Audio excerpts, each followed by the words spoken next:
And now, because you jumped ahead a little bit, you talked to the degludec liraglutide product studies, if you will. And the FDA did that. It was a dual phase 3 trial, right?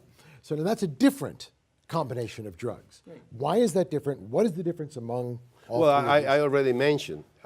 Yeah, but I want you to just parse it out once more. Okay. The dual is the combination of degludec plus liraglutide. Right. They have a vast greater development program than the Lixilan.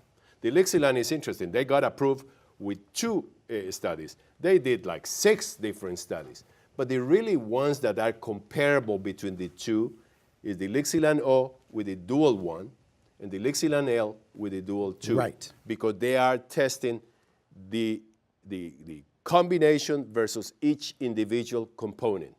And the dual 2 is testing that the combination versus the degludec plus liraglutide versus degludec alone. And spell it out. Where are we with the dual trials compared to these? Well, just basically, this is what I said, is it was about a 0.7% difference when you added liraglutide to degludec versus degludec alone. Yeah, and some vary. They could be 0.5% and so on. Depends which and so study forth. you're talking about. Right. Yeah. But I guess what I'm asking is if you're going to take a look at the Lixilan trials versus the degludec trials, can you compare them? No, You can't. That's what I wanted to hear. No, No, the but only it's way to very- do that, Peter, is head-to-head.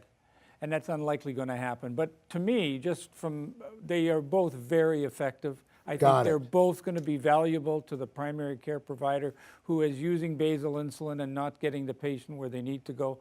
With a simple, as Carol has said, with a very simple transition, because it's again a similar pen, titratable pen, very small needle, and with excellent efficacy. But Peter, I think you're asking when would you choose this one versus that one. That's So where let we're gonna me go let with the me next spell it question, out actually, my yes. way based on the current Yeah. recommendation. Take a practitioner through this. Who wants to- If you have a patient, the FDA says you've got to put them, you've got to use the combination in somebody who's already on one of these.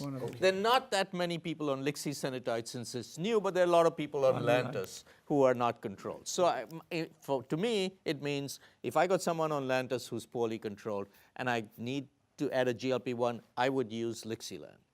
On the other hand, there are not that many people on degludec because it's new, but there are a lot of people on liraglutide and they need insulin. I would use that combination. Or they That can't way take I'm it. satisfying the FDA.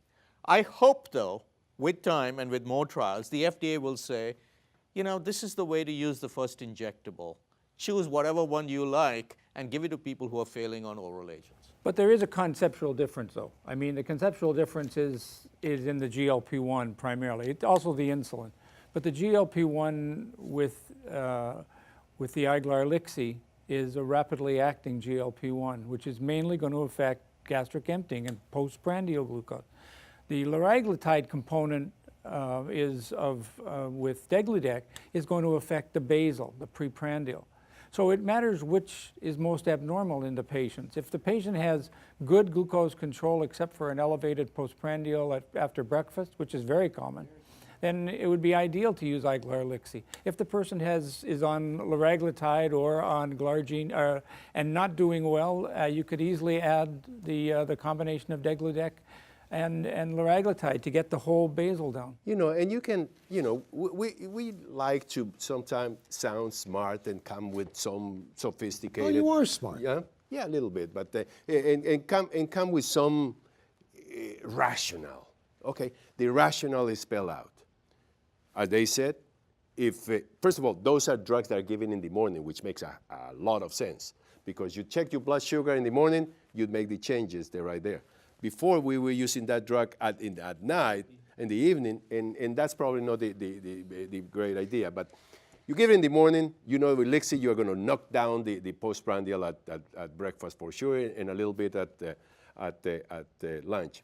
As Bob Henry said, with liraglutide you have overall coverage, you lower the fasting, and you have carryover effect. That's why you see a difference on insulin, because when you are using Lixilan, you are adjusting the basal insulin, Lixilan, according to the fasting.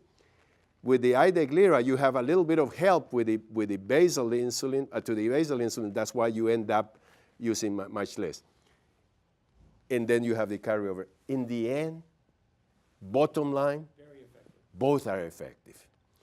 what is going to be a major difference in my little mind is that is the fact that with one has the rule of the 30s. So when you're using 42 units and you do the switch, you go down to 30. It's a little bit more comfort zone. No going from 42 to 16. And despite the fact that you didn't see a problem in the studies with that, in the real world may be some disenchantment there. But to give you the final word, you know who's going to decide? Regardless of the head-to-head studies, whatever they're going to show, there's probably not much difference. Regardless of all the smart rationale, the formularies. Whatever is in the formulary is what the practicing physician is going to use. I really like Vivian's approach, though. You look at what the patient's on, and I had a patient yesterday who I made the decision to change to the combination of iGlar, Lixie. But she was on glargine insulin. Her fasting glucose looked better than her A1C. I knew she needed postprandial, and it was simple. Let me ask this question before we run out of time. Let's fast forward 5 years and assume, and that may not be a good assumption, that no new research. These are the products that are out there. These are the products people are going to use. Someone comes in de novo, type 2 diabetes. What are you going to start them on? What are you going to give them?